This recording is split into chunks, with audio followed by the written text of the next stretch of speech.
दोस्तों नमस्कार। हम आपके लिए यूपीएससी का यूपीएससी पीटी का जो प्रीवियस ईयर क्वेश्चन है इकोनॉमिक्स का, हम उसका डिस्कशन आपके सामने कर रहे हैं। कुछ वीडियो हम बनाए हैं और कुछ हम बना रहे हैं। इसमें जो यूपीएससी इकोनॉमिक्स के जो सवाल पूछे गए हैं, ये देखिए 2013 का सवाल है।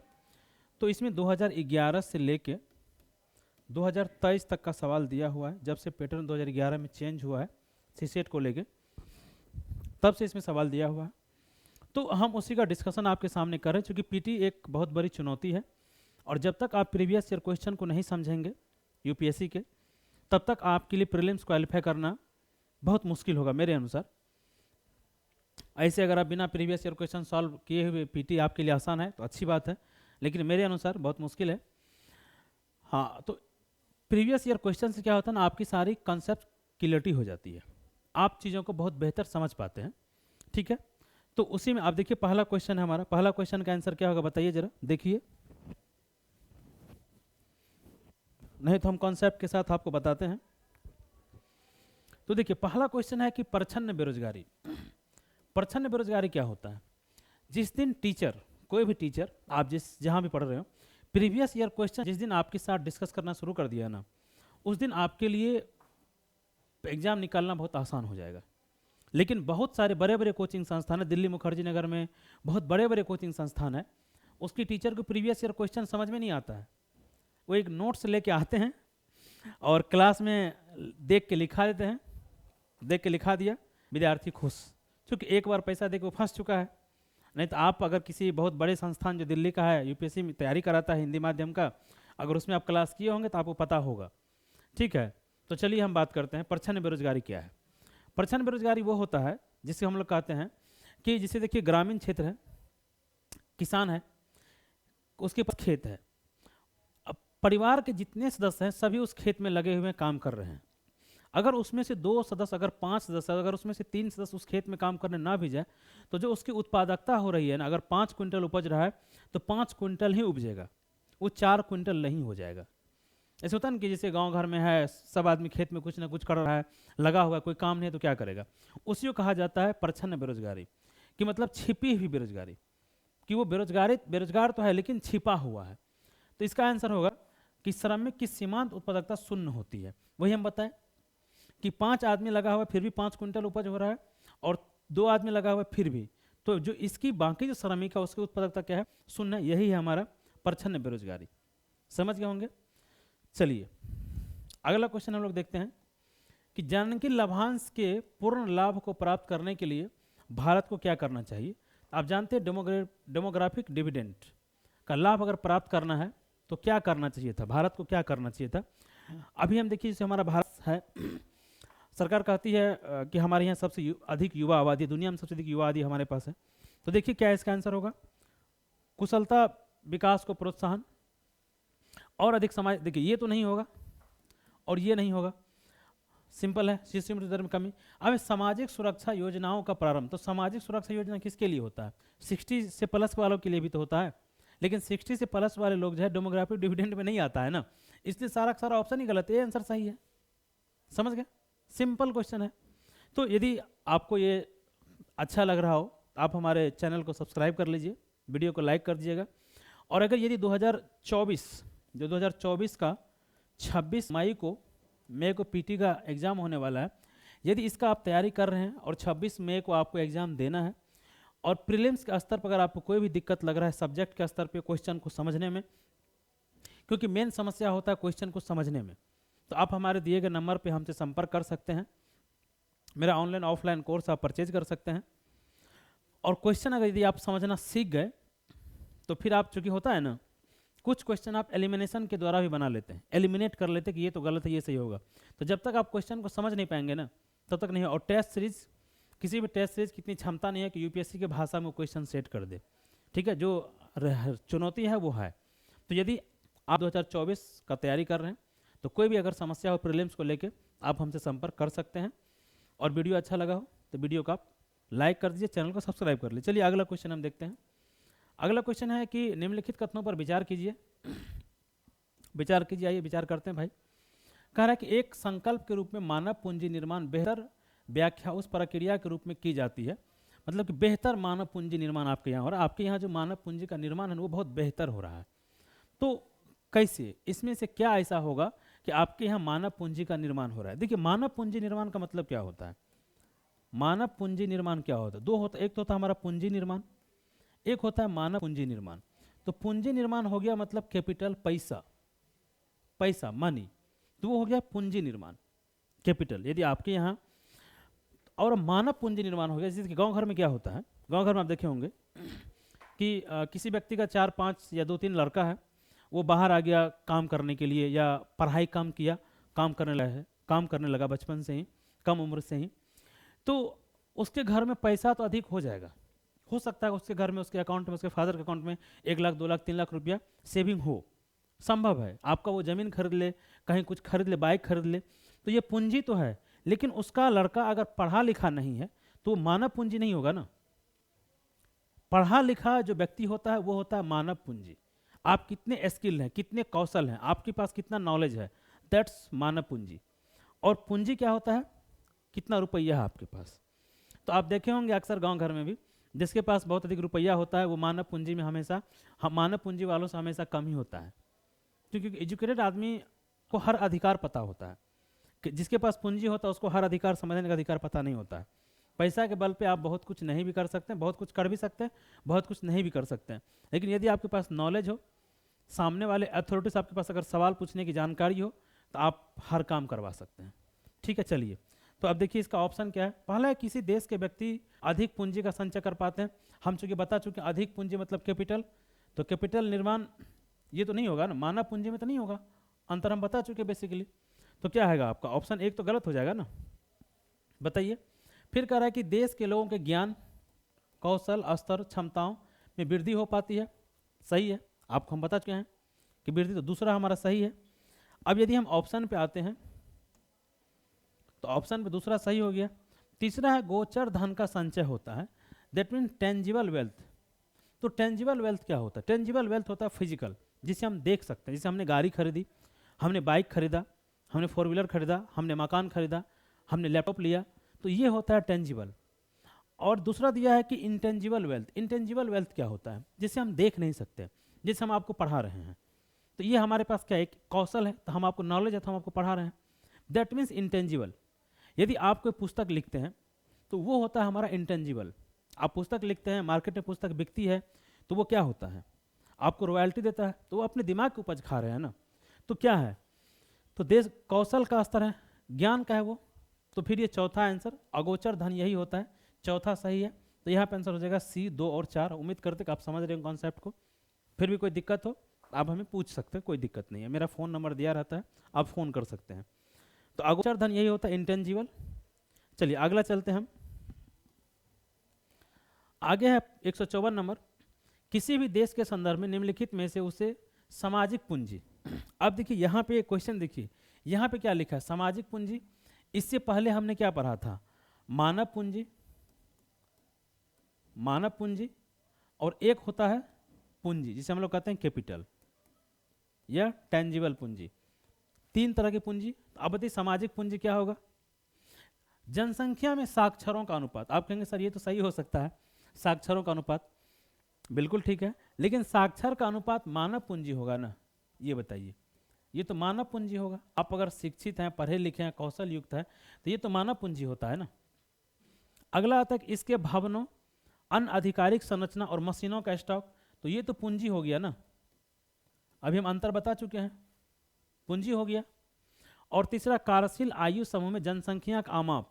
तो आपके पास जनसंख्या कितनी है, कितनी जनसंख्या है, ये तो डेमोग्राफिक डिविडेंड हो गया ना।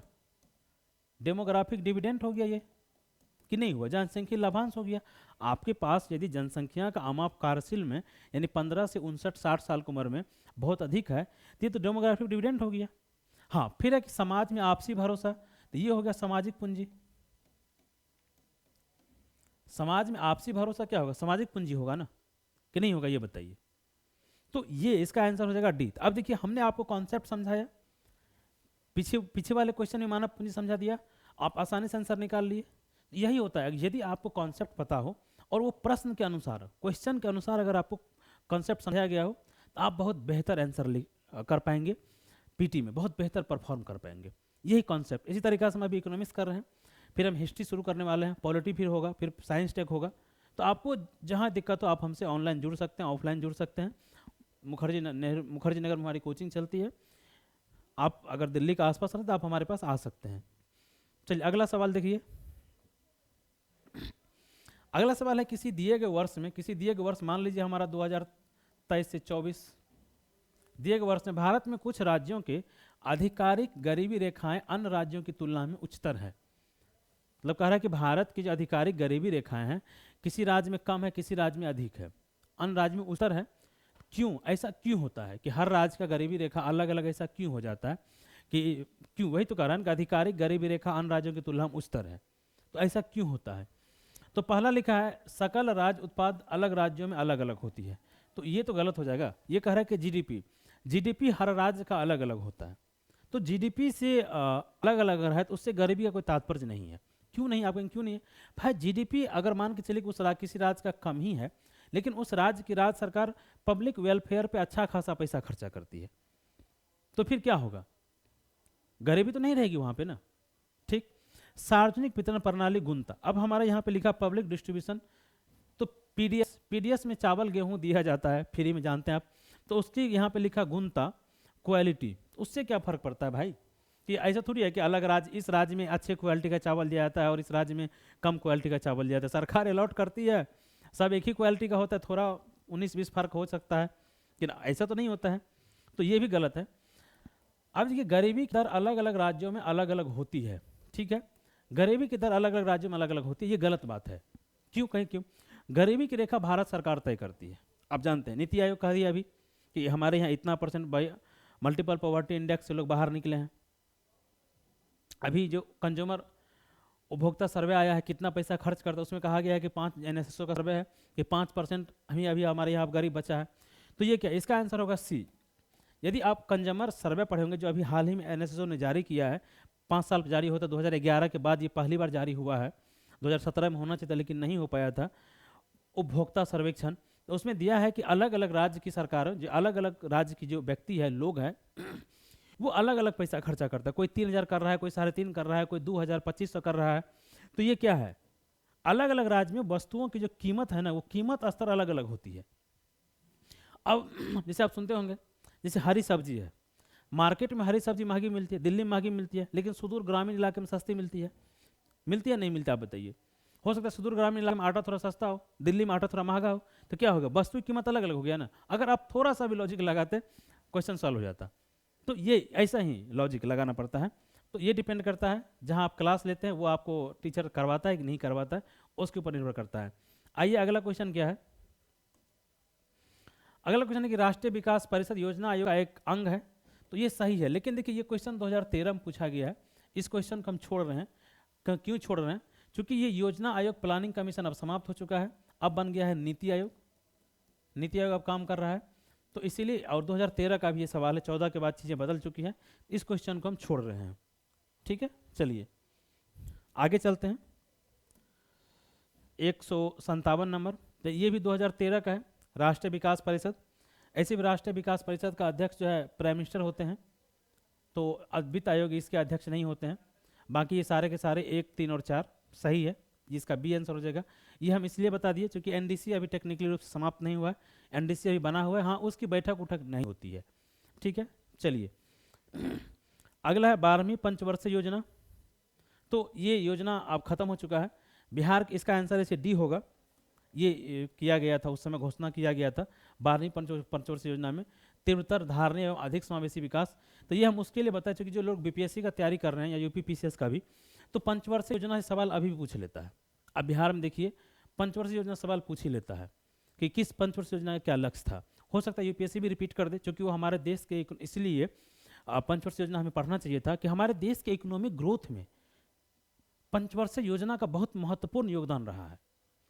काफ़ी लंबे समय तक चली है ना, आज़ादी से लेके 2017 तक। तो ये इसका आंसर है डी, इसीलिए आप पंचवर्षीय योजना को पढ़ेंगे ध्यान से। यूपीएससी भी क्वेश्चन पूछ सकता है, स्टेट पीसीएस तो पूछते ही रहता है। अब हम बात करते हैं 59। तो योजना आयोग से कौन कौन संबंध थे, तो इसको छोड़ देते हैं क्योंकि योजना आयोग तो बिल्कुल है, अब नीति आयोग आ गया। अगला है कि भारत सरकार नीति आयोग की स्थापना के किसका स्थान लिया, तो योजना आयोग का। ये क्वेश्चन कभी भी पूछ सकता है पीसीएस में, ठीक है, क्वेश्चन कभी पूछ सकता है पीसीएस में। ये अगला क्वेश्चन है हमारा ये 161 नंबर, आइए इसको हम लोग देखते हैं। 161 ये 2016 में पूछा गया है। वित्तीय अस्थिरता एवं विकास परिषद, financial stability and development council, financial stability and development council के संदर्भ में कौन से कथन सत्य है? यह नीति आयोग का एक अंग है, नहीं, ये गलत है। नीति आयोग का कोई अंग नहीं है। नीति आयोग बस एक आयोग है जो सरकार के थिंक टैंक के रूप में काम करती है, बस यही उसके बारे में इतना ही है कि नीति आयोग एक अंग है जो सरकार के थिंक टैंक के रूप में काम करती है, उसका अपना कोई सब्सिडरी नहीं है। तो नीति आयोग का अंग है, ये गलत बात है। संघ का वित्त मंत्री इसका प्रमुख होता है, ये सही है। और यह अर्थव्यवस्था के समस्त विवेकापूर्ण, तो ये अब देखिए एक अगर काटेंगे तो ये आपका कट गया, ये आपका कट गया, और दूसरा सही है। तो जब अगर दूसरा सही है तो 2 3 तो ऐसे ही हो जाएगा, और ऐसे ये भी सही है, financial stability and development council, तो ये आंसर सही है इसका 2 और 3 कि वित्त मंत्री इसका प्रमुख होता है और ये अर्थव्यवस्था के समष्टि विवेकपूर्ण पर्यवेक्षण का अनुवीक्षण यानी मॉनिटरिंग करता है, क्योंकि पूरा अर्थव्यवस्था तो वित्त मंत्री ही देखता है ना, वित्त मंत्री के अंतर्गत सारा कुछ आते हैं। फिर हमारा आता है कि पंचवर्षीय योजना के कथनों से कौन सा कथन सत्य है। तो आइए फिर देखिए, ये 2019 में पूछ लिया है, जबकि 2014 में के बाद 15 नीति आयोग आ गया है, लेकिन फिर भी हम बताएं पंचवर्षीय योजना पे सवाल पूछता है और आगे भी पूछेगा, इसलिए पूछेगा कि इनका बहुत महत्वपूर्ण योगदान रहा है हमारे अर्थव्यवस्था के विकास में, हर चीज में इसका थोड़ा योगदान रहा है। आइए देखते हैं। कह रहा है दूसरी पंचवर्षीय योजना से बुनियादी तथा पूंजीगत वस्तु उद्योग का प्रतिस्थापन की दिशा में निश्चयात्मक जोर दिया गया, ये सही है। आप देखेंगे प्रथम पंचवर्षीय योजना जो चला था तो उसमें क्या था, उसमें एग्रीकल्चर को फोकस किया गया था, एग्रीकल्चर को। और जब द्वितीय पंचवर्षीय योजना आया तो उस समय क्या किया गया था, उस समय हैवी इंडस्ट्री को फोकस किया गया था। और जब तृतीय पंचवर्षीय योजना आया तो परिवहन पे फोकस किया गया था। तो द्वितीय वाला क्या था, हैवी इंडस्ट्री, तो ये सही है, तो दूसरे सही है। चौथी पंचवर्षीय योजना में संपत्ति तथा आर्थिक शक्ति के बढ़ते संकेंद्रण की पूर्व प्रवृत्ति के सुधार का उद्देश्य था, ये चौथी में सही है कि संपत्ति का जो है तथा आर्थिक शक्ति के बढ़ते जो मतलब पैसा जो कुछ ही लोग के पास जो कंसंट्रेशन हो रहा था, ऐसा नहीं होना चाहिए था, पैसा का डिस्ट्रीब्यूशन होते रहना चाहिए। इसलिए आप देखे होंगे कि बैंकों का नेशनलाइजेशन किया गया था, काफ़ी चीज़ें की गई थी, तो ये हमारा दूसरा भी सही है।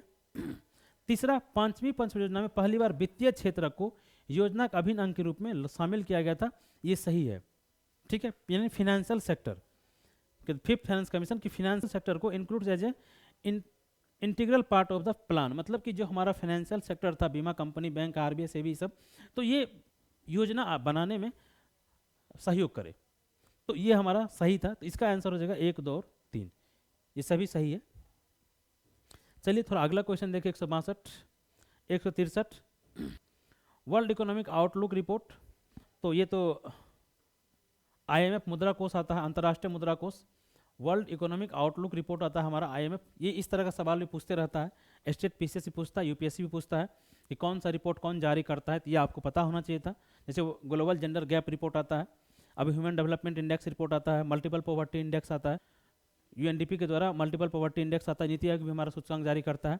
ये क्वेश्चन पूछा जाता है, करंट में भी कुछ रहा है। जैसे हमारा अभी एयर क्वालिटी इंडेक्स आया है भारत सरकार का, तो उसको भी आप ध्यान में रखेंगे, जिसमें कि इंदौर, आगरा और ठाणे को 3 शहर, मुंबई का जो ठाणे है महाराष्ट्र का, दिया गया है।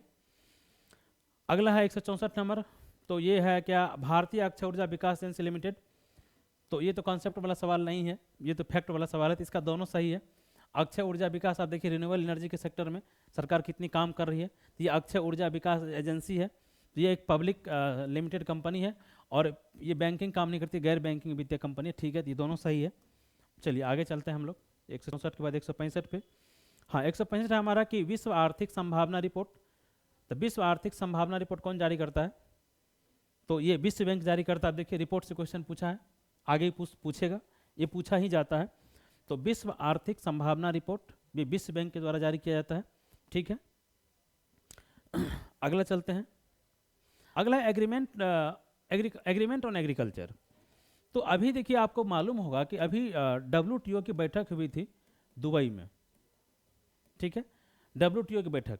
और ये WTO का शब्द है, विश्व व्यापार संगठन का शब्द है। हमारे पीयूष गोयल जी बैठक में गए थे और ये 2-3 दिन पहले बैठक हुई है।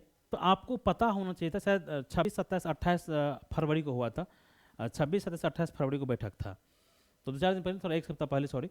तो WTO के बारे में आपको सब पता होना चाहिए, क्योंकि अभी बैठक हुई है, 2 साल में इसकी बैठक होती है, 2 साल में इसकी बैठक होती है, ठीक है, WTO की।